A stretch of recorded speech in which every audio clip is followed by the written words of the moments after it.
So what's the solution? So how do we get there? Well, here's the thing. We got to recognize that wealth is intergenerationally created. Most people who get rich don't get rich in a lifetime. Oprah, that's once in a while. Bill Gates, that's once in a while. Most people are intergenerational wealth.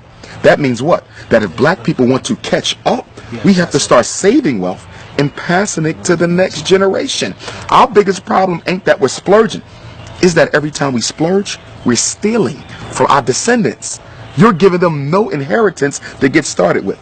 But the white child, they're starting out $100,000 plus, $1 million plus. And I think we have to become more strategic in the way that we do our health plans as well as our life insurance plans. Because what I'm learning with a lot of these white folk, a lot of them are getting their first, what you want to call a shock of wealth through the life insurance policy of their parents.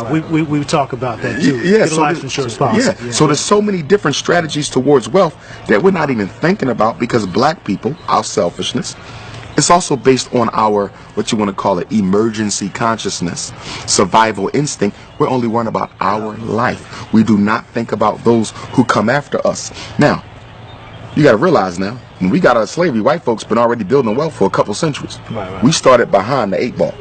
Okay? So you got to play catch up. How do you catch up with somebody who's 100 yards in front of you? You have to run faster than they are. That means we have to sacrifice our spending habits more than everyone else in order to catch up. How does a people who are at the bottom waste money more than people who are at the top? So not only are you not catching up, you're not even thinking about trying to catch up.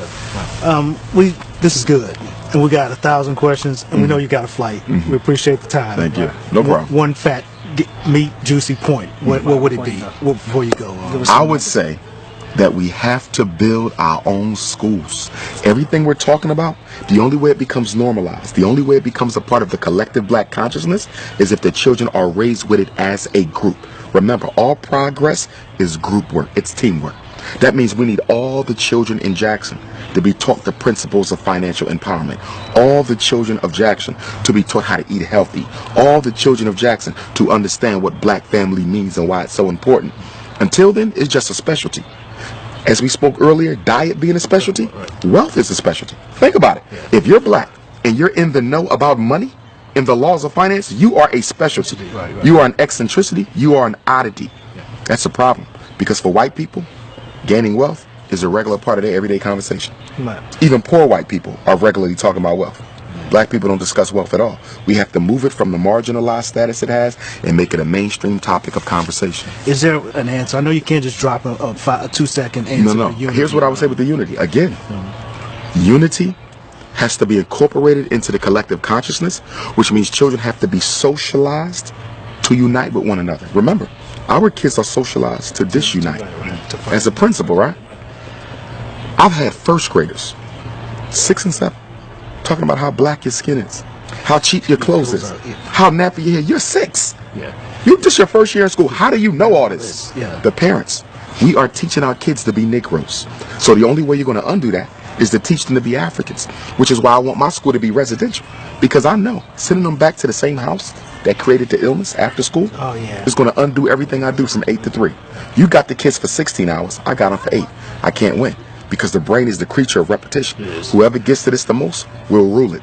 What did Adolf Hitler say? Come up with a lie, keep on telling the lie, be consistent with it. It ain't got to be the truth. But the brain cannot resist the temptation to believe something that is regularly presented before it. Repetition wins.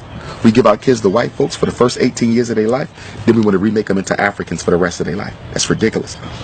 The formidable years of conditioning is birth to 12. The formidable years of conditioning is birth to 12. We give that to white people. And then when they turn 21, they already have habituated. They already have a personality. They already got hard habits. And now we want to re-Africanize them. Who does that? What people have ever gotten free, giving the best years of their children to their oppressor, the manipulator?